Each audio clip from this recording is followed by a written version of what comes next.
Welcome to the Food Junkies podcast. Here, we aim to bring you the experience, strength, and hope of professionals working on the front lines in the field of food addiction. Our mission is to educate you, the listener, and increase overall awareness about food addiction as a recognized disorder. Here, we discuss all things recovery, exploring the many pathways people take towards abstinence in order to achieve a health-forward lifestyle. We hope to inspire you to thrive rather than just survive. So stay positive, make a change for yourself, and share your journey with others. And hopefully the message will spread. Welcome to the Food Junkies podcast. My name is Dr. Vera Tarman, and I am your host today, speaking with Dr. Rachel Herz, PhD. Dr. Herz is a neuroscientist and a leading expert on the psychology of smell and how scent shapes taste, food, and behavior. She is a TED 2019 and TEDx 2024 speaker. She's published 108 peer-reviewed research articles.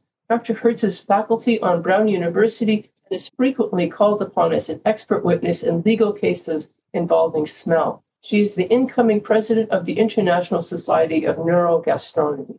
Her books include the widely used textbook Sensation and Perception, and That's Disgusting, Unveiling the Mysteries of Repulsion, which was a New York Times book review editor's choice. And finally, Why You Eat What You Eat, The Science Behind Our Relationship with Food, named among the best food books of 2018 by Smithsonian and The New Yorker. We at Food Junkies are particularly interested in how our relationship to foods, particularly disgust of foods, can influence our eating behaviors. Might this information help those of us with disordered eating patterns? Welcome, Rachel. Thank you, Vera. It's a pleasure to be on your podcast. So what got you into the area of disgust in the first place and neurogastronomy overall? As you mentioned, my research expertise is primarily in the sense of smell. And one of the really interesting things about smell is it's highly modulated by context. So the scene, the interpretation that we have when we encounter an odor really alters our perception of that scent. And also that it's really based on learning. There are not innate responses to vanilla or cardamom or whatever the case might be. So there are certain qualifications to that statement having to do with olfactory receptors and what particular versions of them you have expressed. But apart from that, our liking or disliking comes from how we've learned to experience the scent and how a culture has also affected us with respect to that. And what I found super interesting about the emotion of disgust is it's really a parallel to that. The emotion of disgust is primarily learned. We don't have newborns, for example, play with poop. And young kids, they'll pick up a dead bird and look, mommy, look what I just found, and don't have an understanding that this is disgusting, this could be contaminated, this could be bad for you, and so on, and actually have to learn that. And particularly in the context of food, what one culture considers disgusting, another culture could consider delicious. And there's nothing about the macronutrients involved in that determine disgust or deliciousness. It has to do with the cultural meaning of the food and other aspects of it that are related to the culture. So because disgust and scent have so many of these parallels related to context, culture, and learning, I found it a particularly interesting emotion to research. I was taught in medical school that smell is the quickest and most accurate or surest way to get to the amygdala. Like it's almost instinctual, so primal. Right. And actually, you're connecting two things which I think are really interesting. One is the neuroanatomy. So the primary olfactory cortex, where the conscious perception of scent takes place, is the conjoined regions of the amygdala and the hippocampus. The amygdala is also fully involved in another job, and that is processing emotion. The hippocampus is also doing something else as well, which is connecting learning and memory and various other forms of spatial organization and so forth. The fact that where our conscious perception of scent takes place is those two regions is why smell is so inherently emotional, why we have more or less an instantaneous emotional response. Now, the caveat to liking or disliking is when we've never smelled something before, but here too, there's this kind of cautiousness, that kind of built-in neophobia, where we don't want to go leaping onto something we don't know anything about. So again, there's a kind of a built-in approach avoid when we connect with a scent, and that is fundamentally scaffolded on the parts of the brain that are doing the processing of smell, as well as the other things like emotion and learning. We're going to pick up more on this. Could you tell us a little bit about your books? Sure. So again, I'll tell you the idea to get into the reason why I wrote the book of That's Disgusting. So after I did my first book, The Scent of Desire, which is all about the sense of smell, I got asked to be a judge for the National Rotten Sneakers Contest. And this doesn't continue to go on, unfortunately. The pandemic really kind of did it in. It was a big public event that first started off actually in Montpelier, Vermont. It's in the Farmer's Almanac, kind of as something that's gone on for quite a number of years there. I think at least 30 years or so before I got involved. It then got picked up by some commercial entities that were interested in like foot odor and things like that. And because of sneakers, obviously you see the connection. And the person that approached me was very persuasive, and she said, you get to have this all paid for a weekend in Stowe, Vermont, and stay at this great resort, and it's really fun, and it's kids, and it's this and it's that. So she was very persuasive, and I said yes. In the interim between my saying yes and when the contest was, I would tell people about this, and they're like, you've got to be kidding me. You're going to stick your nose in teenagers' sneakers? Are you insane? This is going to be so disgusting. And I started really thinking about it and pondering what I had gotten myself into and getting worried about what was going to happen and that I was going to be able to handle that this was going to be like really highly unpleasant. And when I actually got to the contest, I had spent all this time sort of thinking about it, building it up, worrying about it and so forth. And I'm by no way saying that these sneakers smelled like roses. They were bad.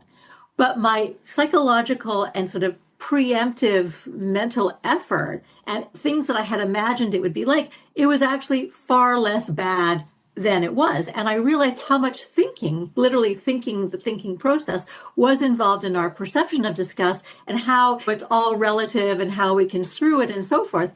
And this got me really thinking that this was an emotion that, as I said, has these parallels to the sense of smell and was actually something really interesting to explore, how the person themselves brings their person and background and everything else to this particular emotion. It was the lead in from disgust to the connection to what I had done previously. And as I also mentioned, disgust is really involved in our experience of food and delicious, disgusting, and so forth, culture, personal learning, etc. And the fact that also research on the sense of smell is obviously I've done research on taste and flavor and so on. And so it seemed like a very natural connection to then bring this into studying food and our relationship to food and our eating behavior. In That's Disgusting, you argued that disgust was evolved to primarily help us avoid contamination and disease, like specifically rotting food. So tell us then how the disgust response actually works. Something that's really fascinating to me about disgust and taste and food and so forth. And that is that, and since we're on YouTube, I can make this face that people will see it. The face that you make if you taste something extremely bitter, super quinine, or if you're a super taster like raw endive or something like that. And the face that you make if I say, I want you to hold your stranger neighbor's dirty dentures in your hands after they've just come out of their mouth, is this ick face that is actually the same. And the ick face is either like that, which is closing off. I'm sorry, I'm smiling right now, so I'm not completely getting it. Or the sticking your tongue out. Both of those faces actually have very important survival features to them. The closed off like this, you're also closing down your eyes, you're closing off your nose a little bit too. It's keep whatever is out there nowhere near getting into me. That's like a protective, I'm not going to consume this, I'm not going to get it into my body because it's going to be bad. That kind of sticking your tongue out face is, I've got something in there, I want to get it out. So whatever it is, I'm not going to swallow it because it could be hazardous and so forth. So it's either the getting out or the closing off. And like I said, this has very important survival characteristics. And bitter taste is the origin of this facial expression. And taste of bitter is actually innate. And in nature, except for some healthy leafy greens, almost everything else that tastes bitter is actually poisonous. So it's very good that we do not want to swallow things that elicit this reaction. And the reason why bitter is so aversive, and we also have more receptors for bitter than we have for any other taste sensation, to make sure that we don't accidentally swallow something bitter because of its potential serious toxicity. So this is a real survival-based response, which is then the basis for this emotion, which is much more cognitively complex.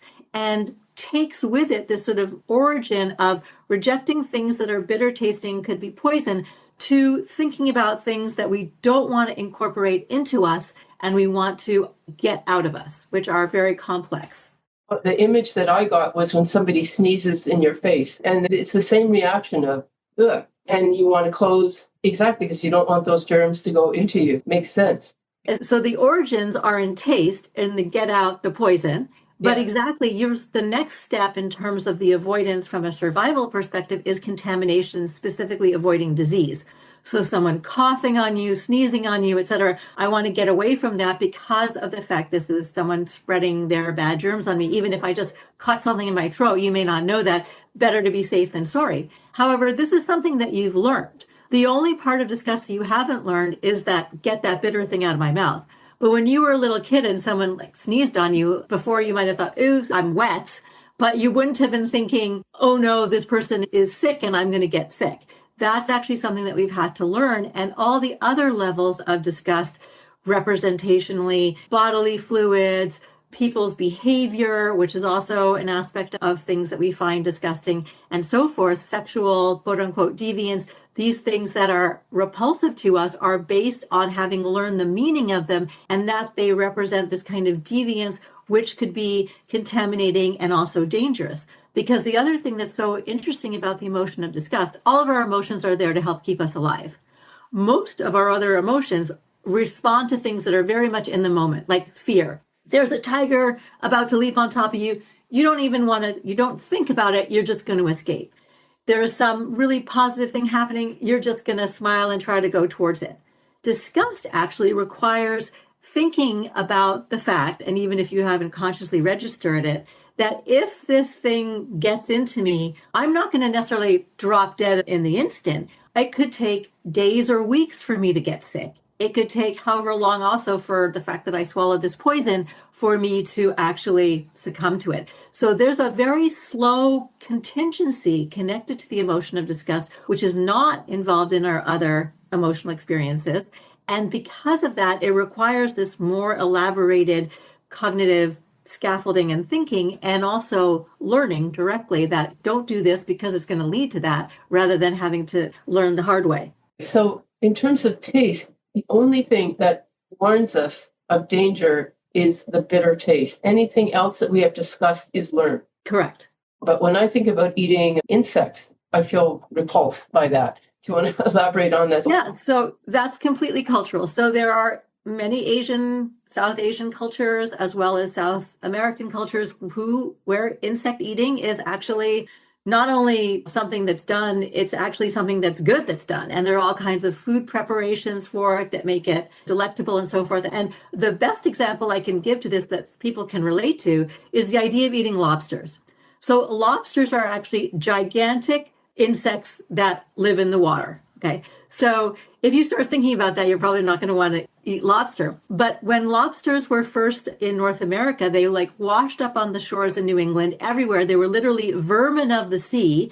Nobody wanted to go near them because they're like these strange aquatic insects, literally, which is what they are. And they were only fed to slaves and prisoners, to the point where there was actually a revolt against eating them because it was considered cruel and unusual punishment. Today, eating lobsters are a delicacy, they're expensive, people revere them and so on. Very few people, except if you get this into your head of them being giant floating insects, consider them disgusting. In fact, they consider them to be the opposite of disgusting. So this is exactly the same thing. The idea of eating land insects is just as psychologically determined. And if you, for instance, one of the things that you can do to make the idea less salient and bad is if you, for instance, crushed up a whole bunch of crickets and made flour out of it, use that flour to, for instance, make a cookie, and then ate the cookie that didn't look at all like it had any insect parts to it whatsoever, and in and of itself just tasted like a good cookie.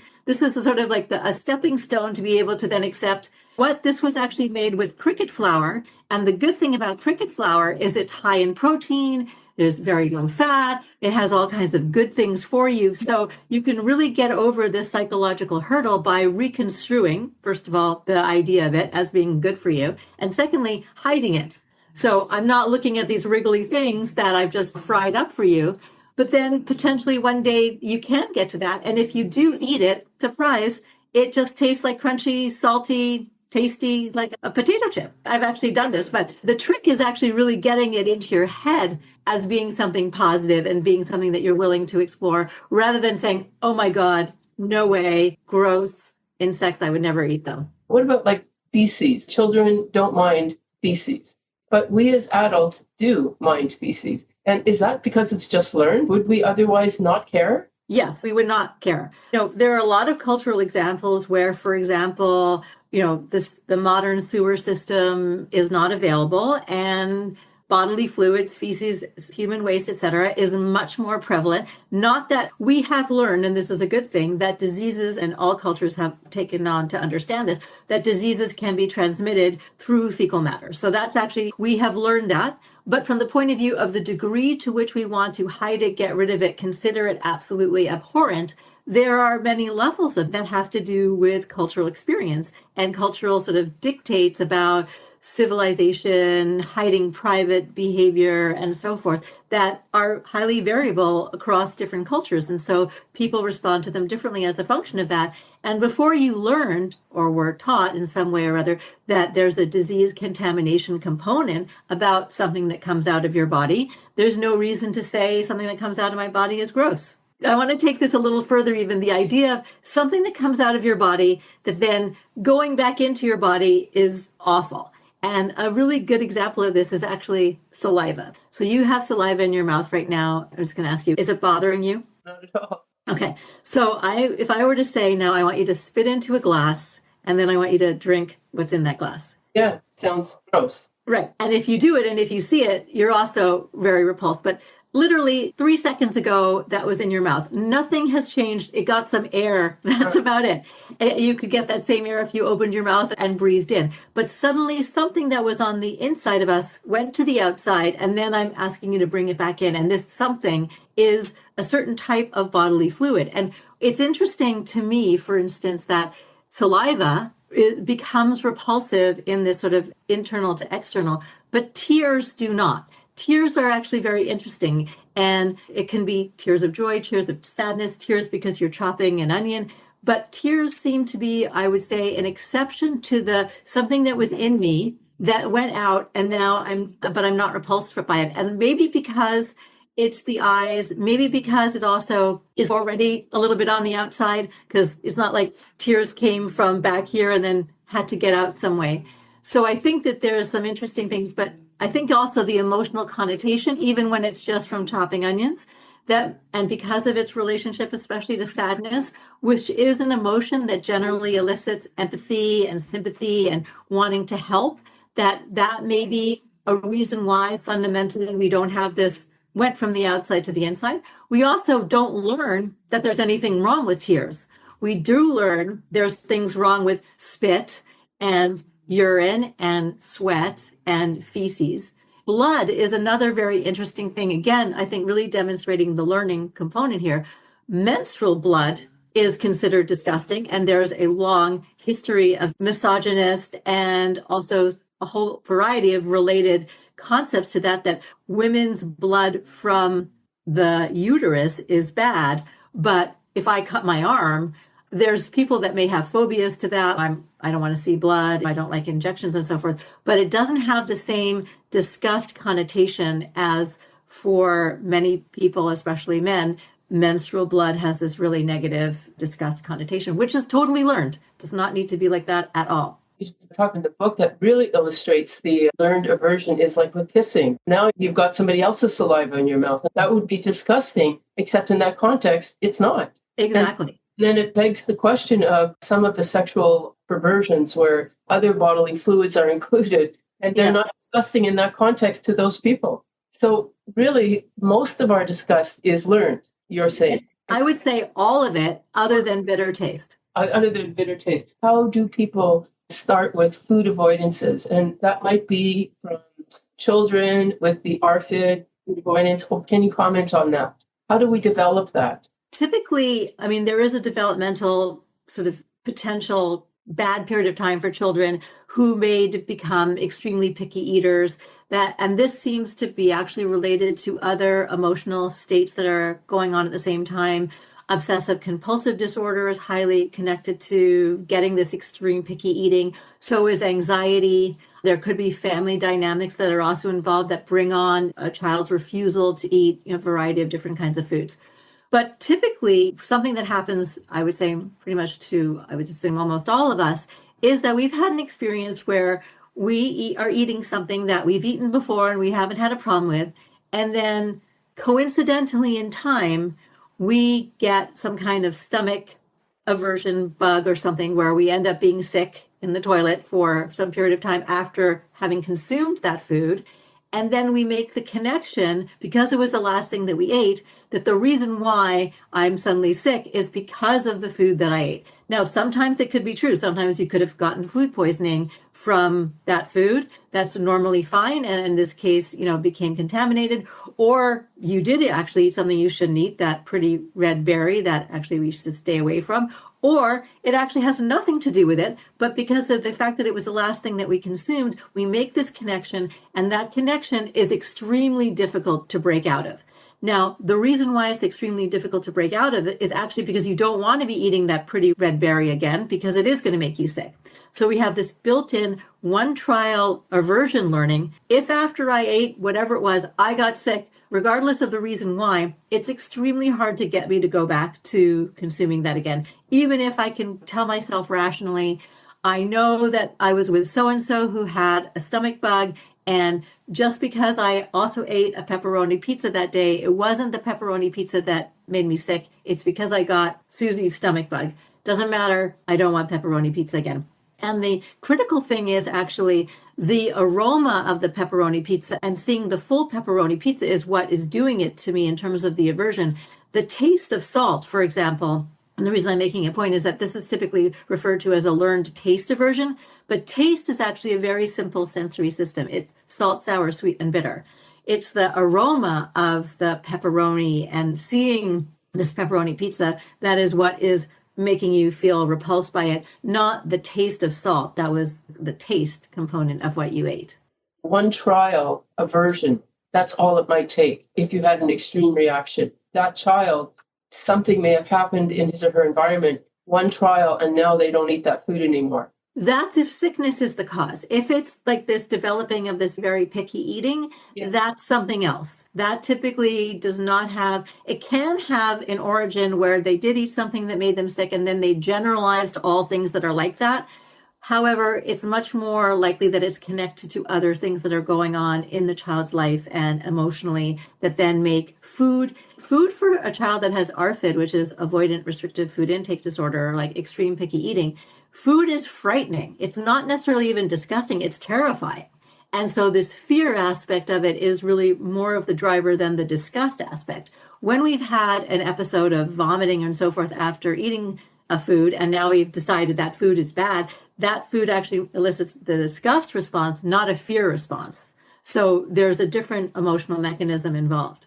Now I'm thinking about people in my community who avoid foods because they're afraid of something that's happened in the past. They've eaten foods that are sweet or highly processed and very palatable, but now they've had something negative happen, like a binge, and now they've become fearful. So it's basically a constructed psychological response, this disgust that's happened. What you just said actually is interesting, because if I were to take that apart, it's not actually disgust, it's fear. I know that this food is a trigger for me to overconsume, and then I'm going to do that. I may then later feel disgusted with myself because I succumb to that, and the binge eating, I feel disgusted that I've done that. I'm a pig, I'm this, all the sort of negative thinking that connects to that for that person. But the food isn't necessarily disgusting. The food is, oh no, it's a trigger for me. I can't resist. I have real difficulty with this food and so on. And I need to stay away from it because I'm afraid of what I might do when I contact it or come into contact with it. Yes, I would agree with you. It is actually more fear than disgust. Even though there's disgust involved in themselves, that's not the driver. Yeah, I get that. You talk about the spectrum of people being highly disgust sensitive versus those who aren't. Can you say something about that? Yeah, so it's very interesting. And again, something I find fascinating about disgust. I explained that there's these different levels of cognitive interpretation that are required, starting off with the bitter taste, which you don't need any. It's just bitter tastes bad. We're built for that, to reject poison. And then you get to the most high complex level of disgust, which is moral disgust. And moral disgust, I've argued, and I've also done some research to support this, is, in my interpretation, not really disgust. It's really anger. But it's anger that also says, get away from me. I don't want to have anything to do with the people that act like that behave like that. And because we've used the word disgust, like the behavior of that individual is disgusting and they've done something morally wrong, the use of the word disgust actually activates a feeling of revulsion in us, which then recodes the feeling as being something that makes me feel sick. So if I hadn't used the word disgust, if I'd said, that makes me so angry that person did that, I wouldn't feel the same way physically as I do if I said that person is disgusting that they did that. So using the word disgust, it creates this embodied sensation because the word disgust is connected to feeling viscerally physically ill in the sort of stomach gastric kind of way, that using that word actually triggers a sort of conditioned response that changes the meaning and our response to the individual or what they've done to being disgusting. Now, the way I've actually demonstrated the relationship between moral disgust is being truly anchored in anger, whereas things like someone sneezing on top of you or holding somebody's dirty dentures or stepping on worms with bare feet and or coming across somebody's feces in a toilet, all those kinds of things. I can go on, but I won't go on. The difference between those disgust and the moral disgust, I demonstrated by examining taste sensitivity. And this is genetic, and this is you're born with this, and it doesn't actually have anything to do with anything. People are either what are referred to as super tasters or non-tasters. And this has to do with the number of taste buds you actually have in your mouth that vary if you're a non-taster from about 5,000 to if you're a super taster about 10,000, so literally double. And it makes everything that you taste stronger, more intense. So salty is stronger, sweet is stronger, creamy is more creamy, and so forth. And in particular, bitter is way more bitter if you're a super taster. And there's a very easy test that was used as an assay for being a super taster, which just looks at bitter taste responsivity.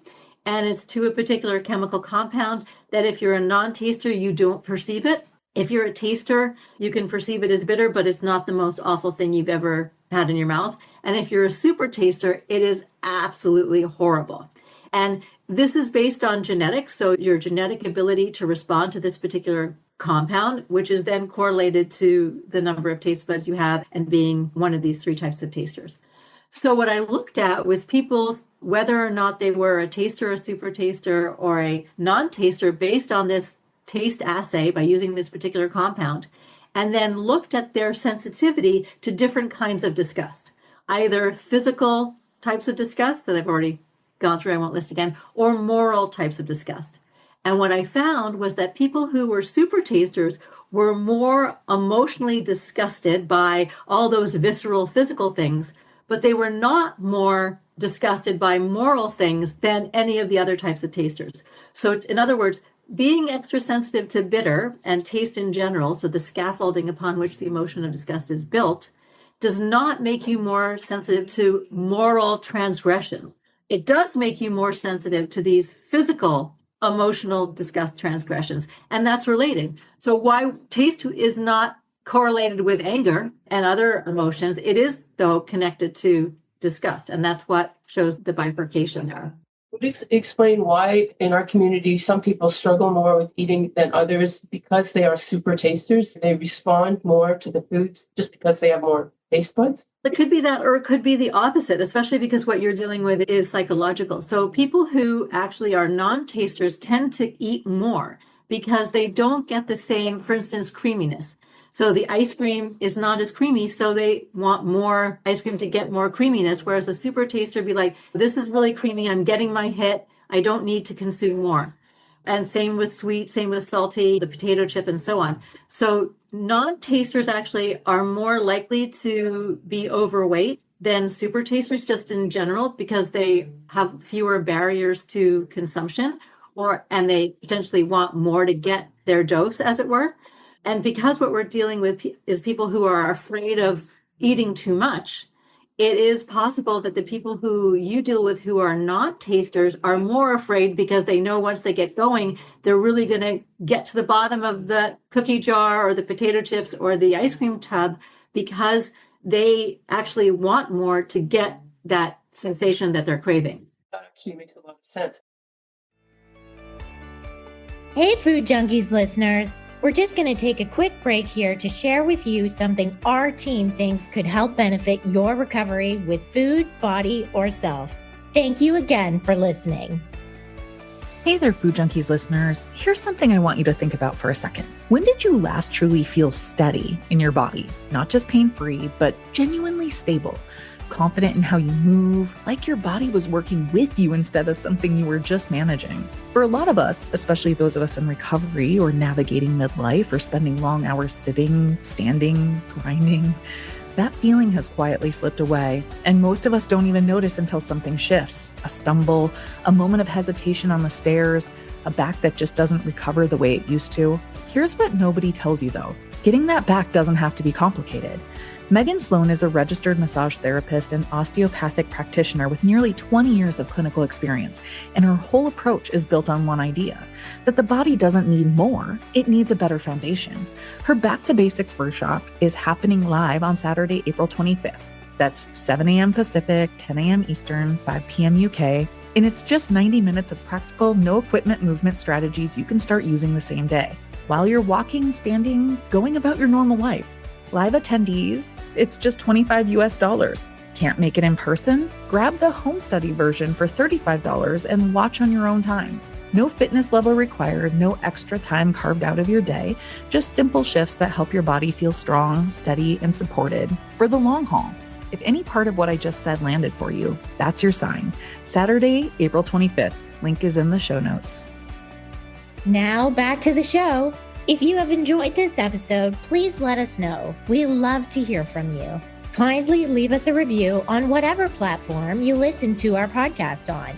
We love getting feedback from our listeners. When we talk about food addiction, you do acknowledge that there's a reward pathway and that particularly ultra-processed foods are engineered to make foods very highly palatable. So where do you stand on our relationship with food addiction? So the interesting thing about the reward pathway and all of that is it actually has to do with a physiological state of hunger and need. And so if you're in a physiological state of hunger and need and you consume something, that becomes reinforced and rewarded. And that pathway to, I want to do that again because when I did it at one time, I needed it, that becomes a sort of reinforced sort of connection. But it's not at all the same as, so where I differ in terms of the addiction. So I do think people can abuse food. I think there can be bad habits with respect to food where we've short-circuited paying attention to our bodies, paying attention to how we really feel when we eat something or really if we want to eat something. And all of those kinds of things absolutely believe that can get malfunctioning and lead to disordered eating behavior, and that needs to be addressed. However, in the concept of addiction, you have a state where I actually am seeking something that if I don't get it, I'm going to go into a state of negative physiological consequences. And that is absolutely not the case with food. So we actually have to eat. We need to eat at least once a day, if not more, depending upon how many calories we need in order to survive. With other things that people are addicted to, like drugs or alcohol or whatever other substances, this state has been created as a function of partaking in the act of, let's say, smoking cigarettes or whatever, this nicotine. Now I need that nicotine in order to feel okay because now I've developed a dependency on that. But it is not, and it may feel awful if I'm not having it, but this is not something which is built into me that I need to do in order to survive because I don't need the energy from the cigarette. I may want the sensation that the nicotine gives me, and I've learned that as a positive. And there's also, though, something else which happens along the way with addiction, and that is a wanting versus a needing switch. So it goes from I want that feeling of being high or whatever the case might be to now I need it because if I don't get it, I feel bad. And that is actually, and I could feel bad in all kinds of different levels. And it could be like really bad. I could be sweating and vomiting and all kinds of other things because my body now needs this chemical that I've been feeding it to maintain normalcy, but it didn't need it to start with. It's just I've introduced something which has changed the balancing act of the compounds that keep me feeling normal. And if I don't have it, all kinds of dysregulation starts to happen until I can recalibrate down to not having it in my system. It's a completely different mechanism with food, which we actually have to have. We need calories. We need calories every single day. And the question is just where are we getting those calories from? And is the source of those calories healthy? And you can also, people who can consume a lot of calories can feel bad gastrically because I have an upset stomach because all I just ate was a lot of ultra-processed food, as you made a point about, and that the macronutrients, I haven't really gotten good macronutrients. I'm not actually doing something that's good for my body, but maybe I'm not even paying attention to my body anymore, and I'm just eating this out of habit, or I'm eating it out of the fact that it feels good in my mouth. What you said about engineering from the point of view of high palatability is maximizing the sort of equation of salt, sugar, fat that we are built hardwired to want to need because we need those macronutrients to actually physically survive. So salt is actually a macronutrient that's indicative of protein, generally speaking, in nature. Fat is actually the best caloric bang for our buck. It's the most dense caloric substances that we can have. And again, we evolved in a state of scarcity, not a landscape of abundance. And it's also, we need fat from the point of view of our brains and our muscles and everything else. We need to consume fat. We don't make that fat. And sugar, sweetness, which is carbohydrates, are the easiest convertible form of energy. So if I want energy to be able to go hunt, to get the protein, to get the fat and so forth, I need those carbohydrates. I need that sweet taste. All of that we have to have.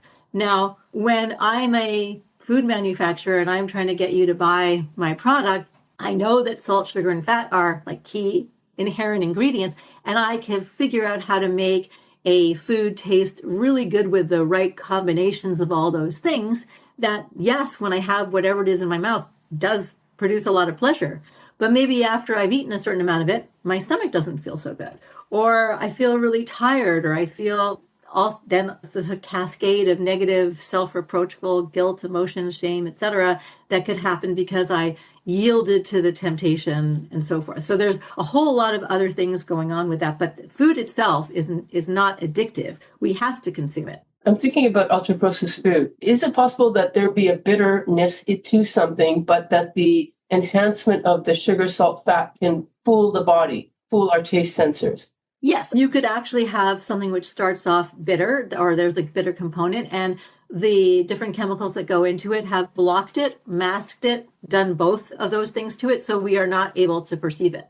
And the same thing actually goes in the fragrance world, where when you get a product that is unscented, it actually does have chemicals in it that are affecting your ability, that are reacting with your olfactory sensory neurons. It's just that what they're doing is, for instance, there may be something in let's say the laundry detergent that if it was just plainly out there, would potentially not smell all that great. So there's another chemical that's put into that kind of blocks your ability to perceive the not so great formula that's already there. And likewise, in terms of blocking taste sensations, we can have something that's bitter and block it by introducing salt and fat and sweetness. And actually, this is something, for instance, if you are a super taster and you're likely to actually be avoiding eating those healthy leafy greens, which are in fact very good for you, one way to get over not wanting to eat them is by doing things like adding salt. Salt actually does block bitter taste by preparing them with more fat, adding sugar to them. So if you made Brussels sprouts, for instance, with the right kind of caramelization of fat with some salt and some sweetness to it, you could block a lot of the bitterness and have a super taster go, okay, now I'll eat my Brussels sprouts. Just in the same way that we make something that's actually good for us more palatable to someone who's hypersensitive to the bitter, there may be compounds that are in certain ultra-processed foods that actually taste bitter that are blocked by and or masked by the other components to them. I don't actually know. Every ultra-processed food is different in terms of the manufacturing process, so I can't, let's say for certain that there are bitter compounds in X, Y, or Z, but it's possible.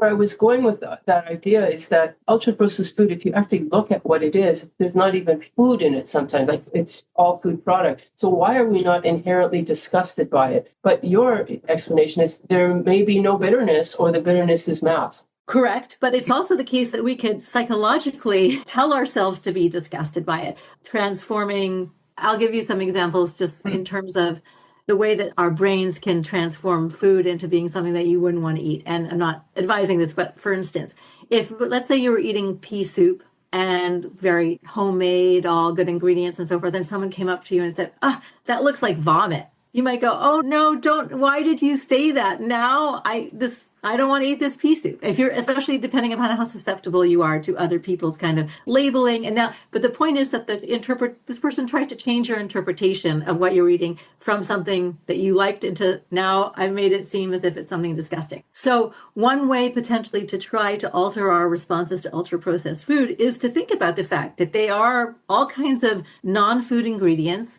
that they are potentially not at all healthy for us, that they are not real, and they have all kinds of qualities to them that we wouldn't want to eat if they were in isolation. If you want to take apart all the different ingredients that are in some ultra-processed food, you wouldn't want to eat it by itself. And now we're putting it all together, and you're saying that you do want to eat it because in your mouth it feels good. But if psychologically you get your head around the fact that it's actually made up of pieces that you wouldn't want to actually consume, that may be helpful for getting into this sort of, I've tried to make this food become disgusting so that I can resist it. And it can be just a psychological telling yourself, and it's actually true, that what you're consuming is not at all good for you. So in understanding disordered eating, I'm trying to pull all this together to help us understand, if it's not addiction, what is it? And then how can we change? I really think it's psychological, and it's interpretation, and it's habit, and it's behavior that our thinking process has been short-circuited out of it, and we're just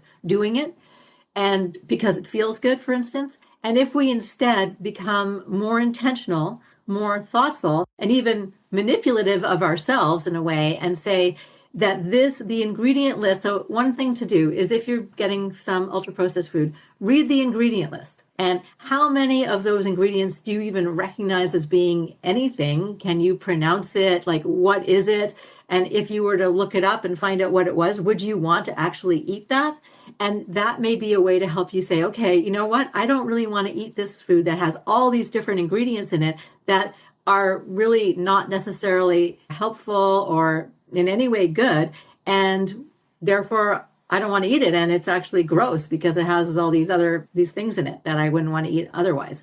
So a kind of a way of retraining yourself, or giving yourself that pea soup looks like vomit of the ultra-processed food. I do want to make a point, though, that sometimes the idea of eating meats and so forth gets conflated with ultra-processed foods.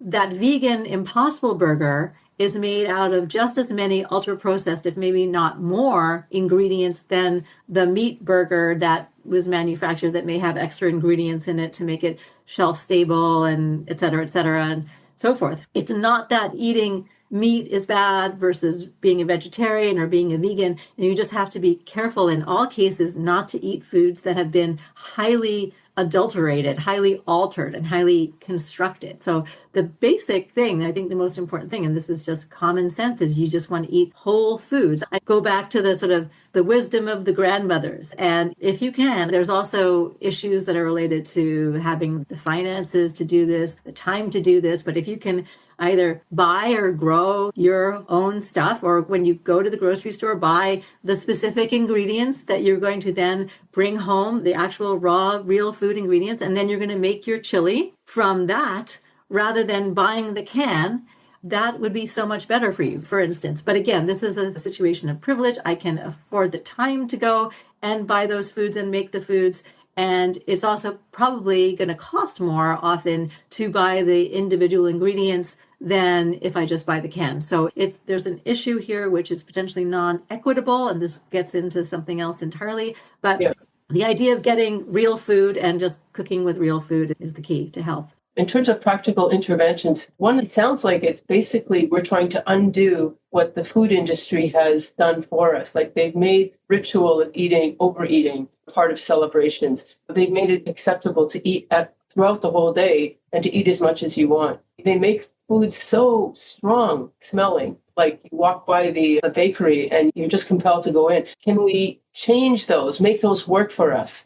I guess you're saying not to inspire the disgust response, but just to inspire a healthy response. And I'm also suggesting, and this is what my book, Why You Eat What You Eat, is really all about, is telling people about all the factors that go into our experience with eating: the social, the psychological, the sensory, the neurological, the environmental, training, and so forth. And now that you know this, now take that knowledge, give yourself a second to think about things, then take control over, now I'm making it a conscious choice.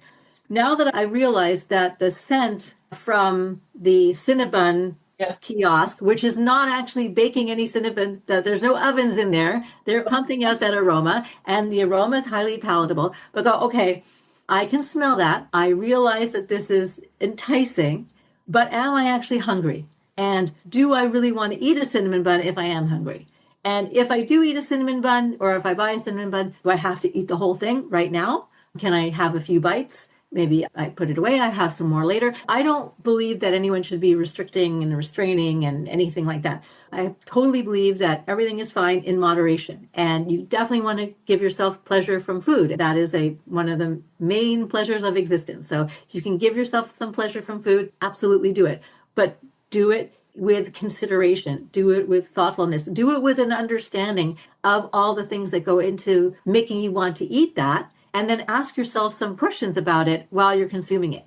And if, for instance, you're eating that cinnamon bun and the first bite is amazing, okay, great. You have another bite, also really good. You're now at the third bite, and you know what? The taste is not actually as intense anymore. This is actually something physiologically that happens, that you've been tasting it now, and your taste buds are less reactive to that sweet, creamy, cinnamony sensation.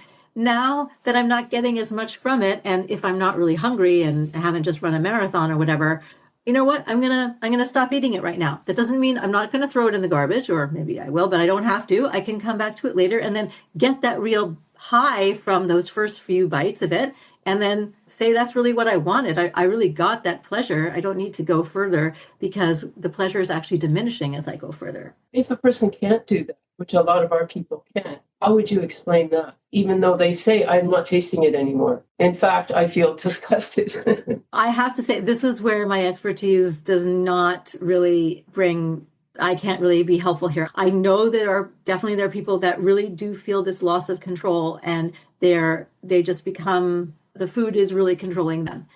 And why that is the case and how to break that, I do think could be helpful to start thinking about, this is bad for me, or this is going to make me feel bad if I do this, sort of preparatory. So don't even start, because if I start, I can't stop. There may also be some behavioral strategies, like we are actually inherently lazy, which is good because we don't want to be just randomly expending energy, because we might need that energy to help us actually survive and do something that we need.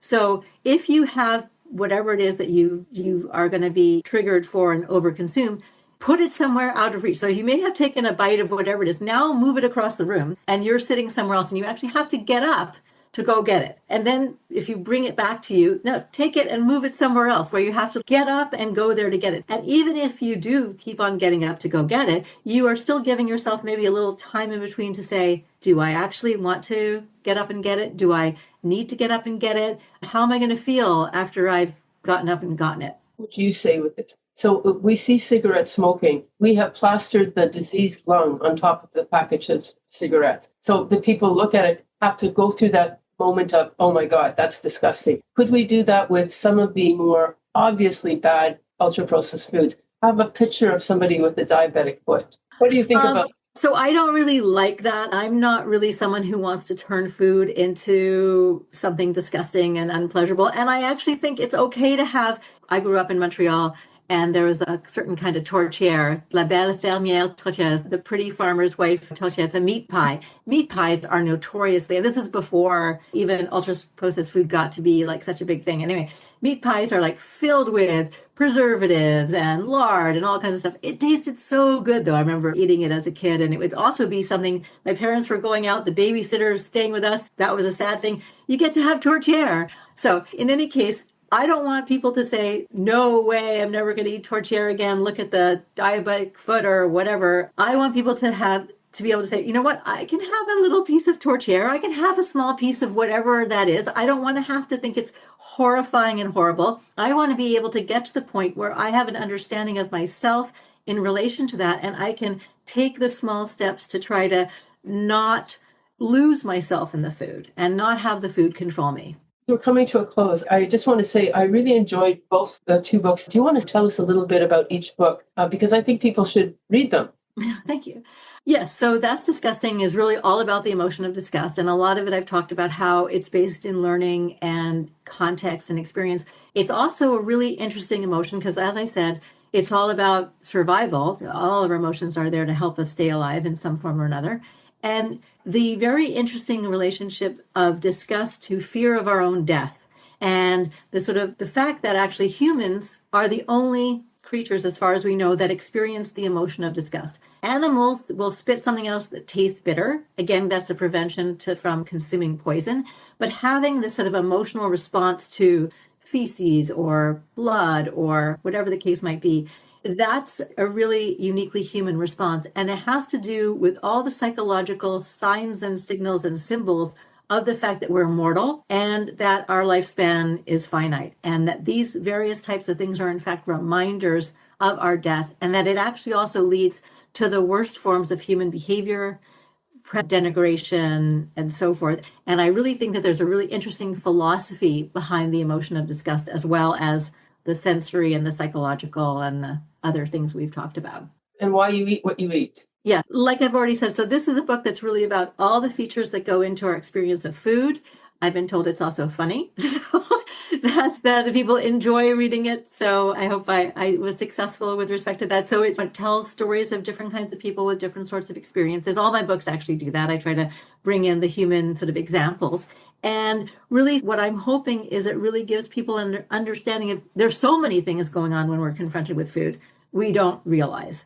And even if we can just get a handle on a tiny piece of it, like the fact that if I put the chocolates on the other side of the room, I'm less likely to eat them than if they're sitting beside me at my desk while I'm working and I look down and the bowl is empty and I'm like, how did that even happen? I don't remember even eating one of them. And that's distraction. That's all kinds of other things that are going on. And I didn't get any pleasure out of eating those chocolates, and I would have gotten real pleasure out of them if I would have just been in a moment with them, sat down, savored it, and so forth. So just as one of many different kinds of examples of trying to help people with various sort of hacks and tricks and things they can do, but also really teaching people about all the things that are involved and maybe giving people the momentary ability to have that little bit of reflection and approach eating in that way. And I don't like the word mindful because it's gotten co-opted in all kinds of things, but it's really just paying attention. So paying attention to what's the experience and what's going on around me. Why am I maybe being really drawn to this? Why do I think maybe this is disgusting? And then figuring that out a little bit and then approaching the food from this sort of more knowledgeable perspective. All right. So what's next for you? I am trying to work on another book that has its basis in smell. It's progressing in little bits in here and there. It's been hard lately to really carve out time to work on. I'm still at the proposal phase of it. Okay. Hopefully something will be there in the not too terribly distant future. Great. And final signature question. If you could tell a younger version of yourself something about disgust in or eating behavior, food, your relationship with food, what would it be? I actually, when I was a teenager, did have some binge eating problems. And I think I don't really actually know how completely I got over that. I also, unfortunately, when I was first at university, lived with some women who were bulimic, and they taught me how to do it. And somehow, I think because I realized how actually unhealthy it was and that I was hurting myself, making yourself vomit, that actually hurts. And realizing that all of these ideas about ideals of thinness, ideas of fitting in a certain way, that the more that I thought about all these worries that I had about food, the harder it was to get a healthy approach to it. And if I could stop thinking about food in all these sort of twisted ways, it actually made me approach food in a much healthier way. So again, like the idea of not restricting, not feeling horrible, not taking my emotions out on it. And it just changed for me. And I guess if I could say something, it would be to not worry about it and maybe just start thinking about it. Thank you very much, Rachel, for spending this time with us. And our listeners, please read those books. They're just fascinating. Thank you. Thank you very much. Thanks for joining us this week on Food Junkies Recovery from Food Addiction. Make sure to join our Facebook group, Sugar Free for Life Support Group, I'm Sweet Enough. Molly and Clarissa are food addiction professionals who offer one-to-one counseling and group coaching through Sweet Sobriety. Please subscribe to our show so you never miss an episode. While you're at it, if you found value in today's episode, we'd appreciate you leaving us a review on your favorite platform. Your feedback helps grow our show and allows us to reach others who need to hear this message of recovery. Don't forget to pick up a copy of Dr. Tarman's book, Food Junkies. And as Vera always says, the power is ours.